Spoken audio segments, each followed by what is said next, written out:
बुढ़िया थी फिरोजाबाद में, 60-70 साल की, मुझसे पहली बार मिली, आके चुपचाप बैठ गई। अनपढ़ थी, पढ़ी लिखी नहीं थी। मैंने देखा कि दोपहर को 6 ढाला पढ़ा रही, तत्वार सूत्र पढ़ा रही। मैंने कहा कि अम्मा तू कौन सी क्लास तक पढ़ी है? बोली मेरे पापा ने, मेरे पिताजी ने मुझे स्कूल नहीं भेजा। तो मैंने कहा तू तत्वार सूत्र कैसे पढ़ा रही है, 6 ढाला कैसे पढ़ा रही है, द्रव्य संग्रह कैसे पढ़ा रही है? उसने कहा मेरे बाप ने मुझे महाराज पढ़ना तो सिखाया है लेकिन लिखना नहीं सिखाया। मैंने कहा ऐसे कैसे हो सकता है?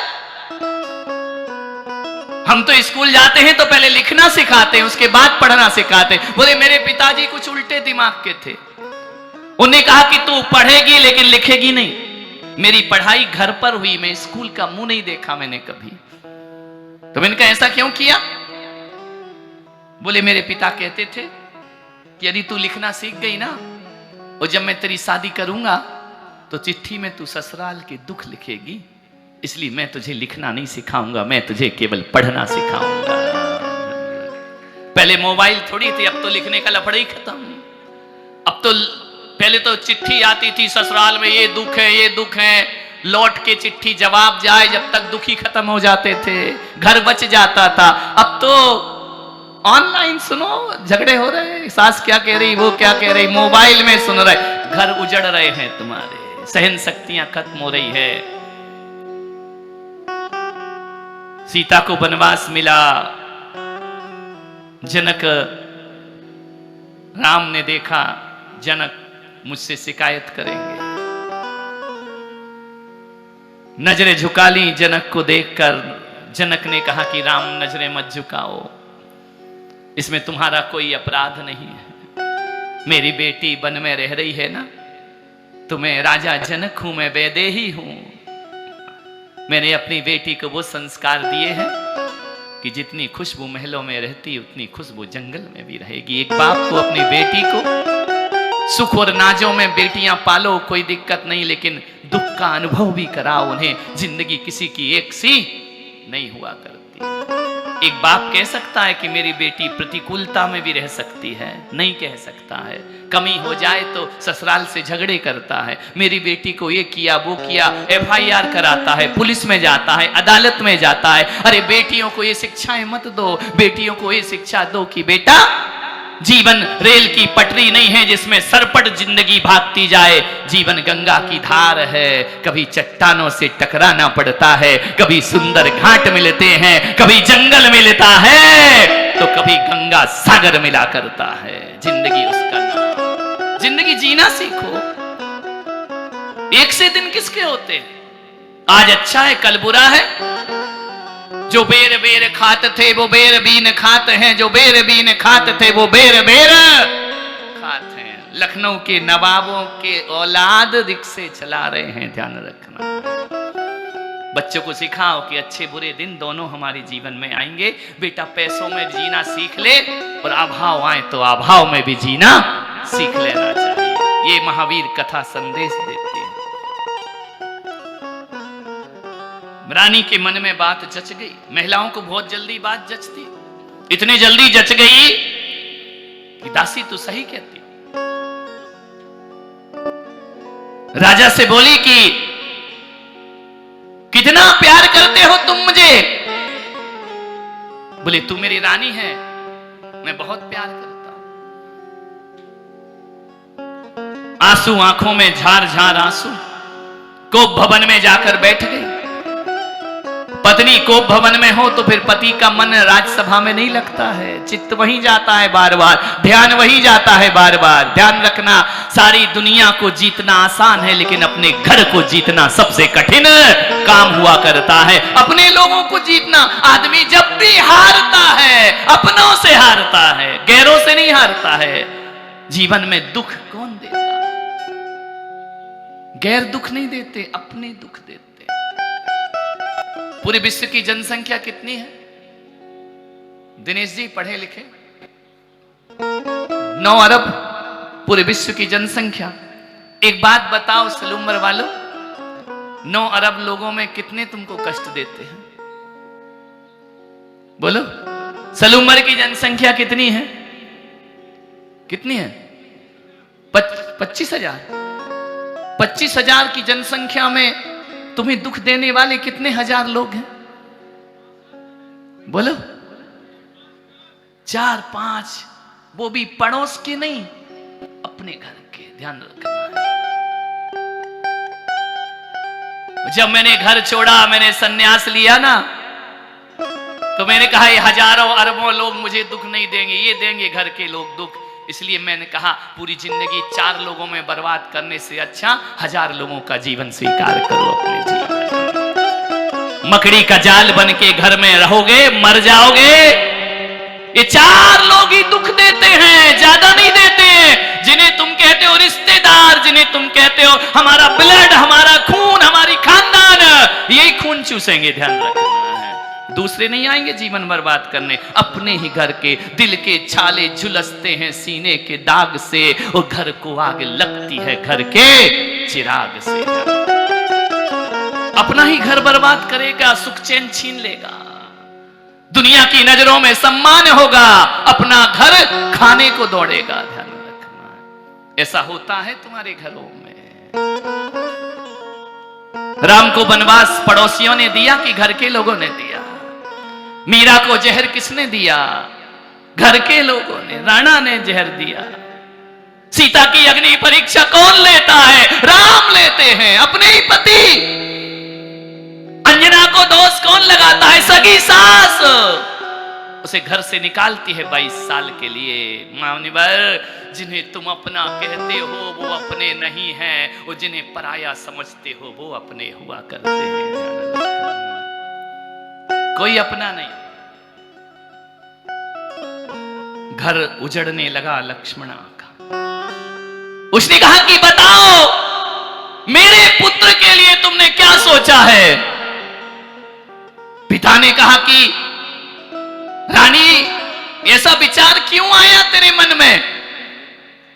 दोनों भाई तो राम लक्ष्मण की तरह रहते हैं। बोले मुझे उपदेश मत दो। राजा समझा कि जरूर कुछ हुआ है। इसके मन में ऐसा विचार क्यों पैदा हो गया? रानी ने कहा मैं कुछ नहीं चाहती हूं। जो राज उद्यान है वो मेरे बेटे को मिलना चाहिए, तुम्हारे भतीजे को नहीं मिलना चाहिए। राजा ने समझाया कि देख प्रोटोकॉल है, वो युवराज है, उसका अधिकार पहले है, तो मेरा अधिकार का क्या होगा? मेरा पुत्र छोटा है, इसका मतलब कि उसका कुछ नहीं है इस दुनिया में। 1000 तर्क, 1000 अफसाने बनाए। महिलाओं के आंसुओं के आगे, जिद के आगे पुरुष हार जाता है। मैं चाहता हूं कि महिलाएं चाहे तो घर को स्वर्ग बनाए, महिलाएं चाहे तो घर को नरक बना सकती हैं। महिलाएं यदि जिद करना छोड़ दे और आदमी गुस्सा करना छोड़ दे, उसे मर के स्वर्ग ढूंढने की जरूरत नहीं, अपना ही घर स्वर्ग में परिवर्तित हो जाया करता है। जिद की उठने नहीं, मेरे बेटे को उद्यान मिलना चाहिए। राजा ने कहा ठीक है। कोप भवन से निकला राजा, मन में द्वंद्व है। मेरा ज्येष्ठ मुझे विश्वास के साथ राज्य सौंप गया। मैंने उसे कहा था कि आपकी प्रजा को कोई कष्ट नहीं होगा, लेकिन मैं प्रजा को तो कष्ट नहीं दे पाया, लेकिन अपने घर के कष्ट नहीं मिटा पाया। मंत्री मिले, मंत्री ने कहा महाराज का मुख मिलान है, मुंह उतरा हुआ है, क्या दुख है आपको? भीतर का दर्द राजा ने बयां कर दिया। आपसे कहता हूं कितना भी दर्द हो, घर की बातें कभी बाहर को नहीं बताने का। घर की बातें मंत्री को बताई, मंत्री तो मौज मस्ती करने वाले, मजे लेने वाले। उन्होंने कहा महाराज चिंता मत करो, उद्यान खाली होगा, आज ही होगा। राजा ने कहा कि तुम मेरे भतीजे के साथ गलत व्यवहार नहीं कर सकते मंत्री। बोले नहीं, मैं करूंगा ना, अच्छा व्यवहार करूंगा, और उद्यान तुम्हारे पुत्र विशाख नंदी को प्राप्त होगा।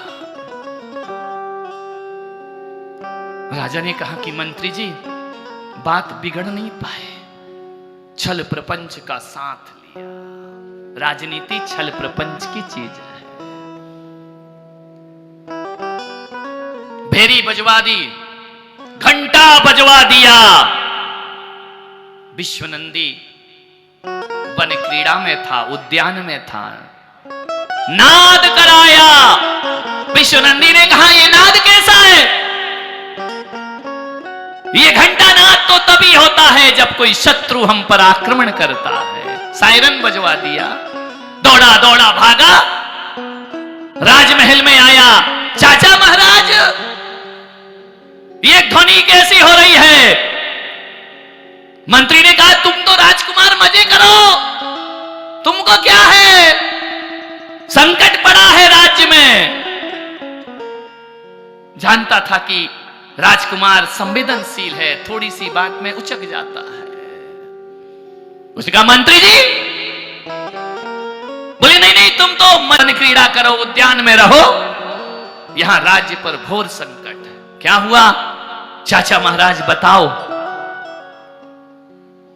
चाचा महाराज झूठ नहीं बोलते। मंत्री ने कहा कि राज्य में शत्रु राजा ने चढ़ाई की है। मैं निवेदन करता हूं राजा से कि जाओ इस राज्य की रक्षा करो।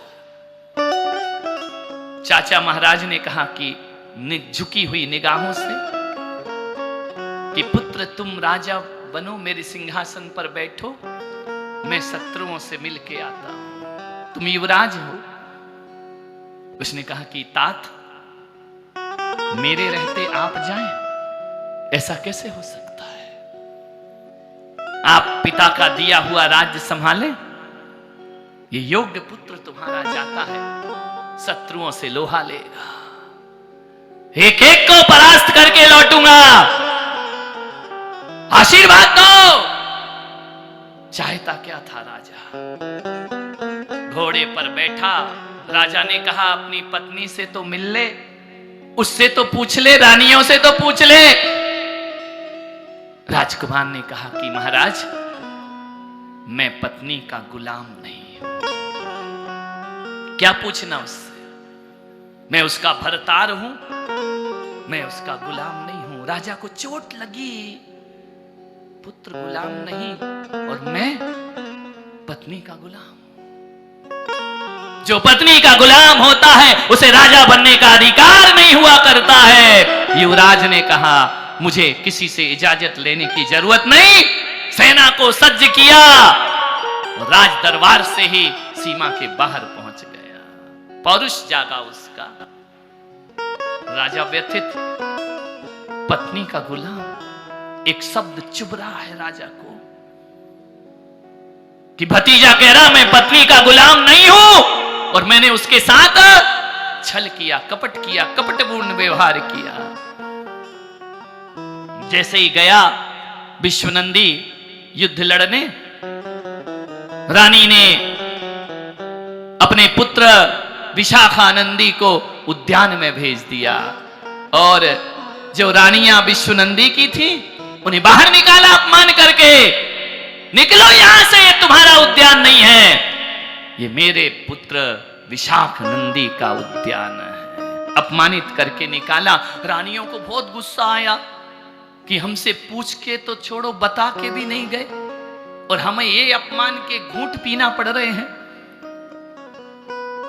मालूम है, जितना ऊंचा पद होता है ना, उतना नाजुक अहंकार होता है।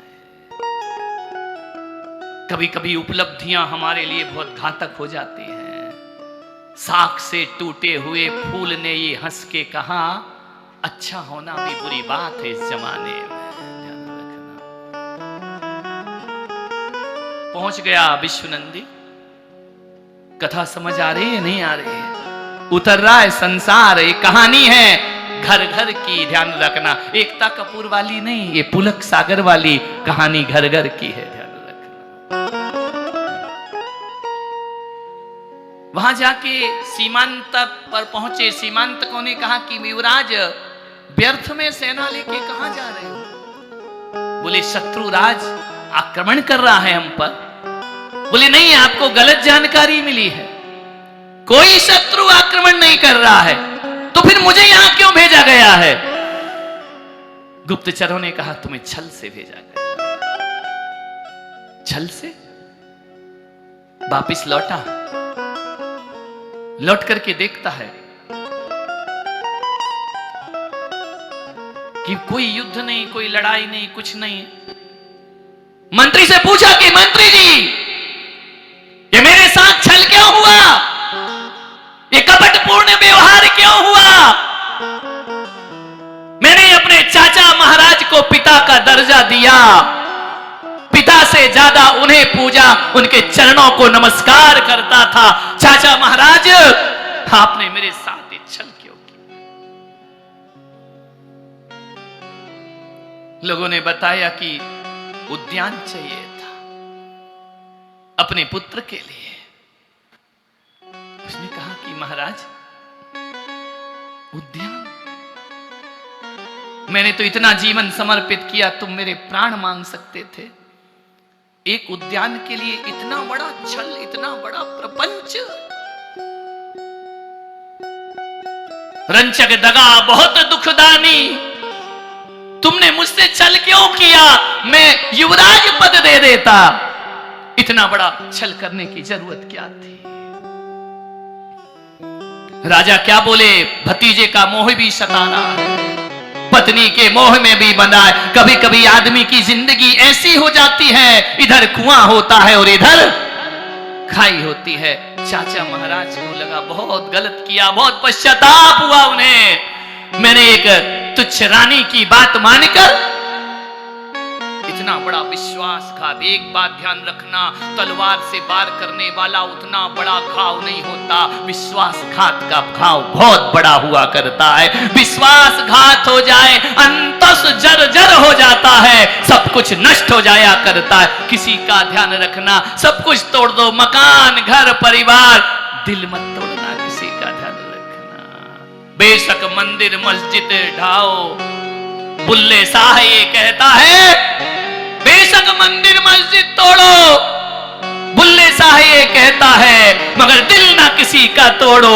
उसमें दिलवर रहता है। दिल तोड़ दिया, उसने कहा मैं अब विश्वास नहीं कर सकता किसी पर।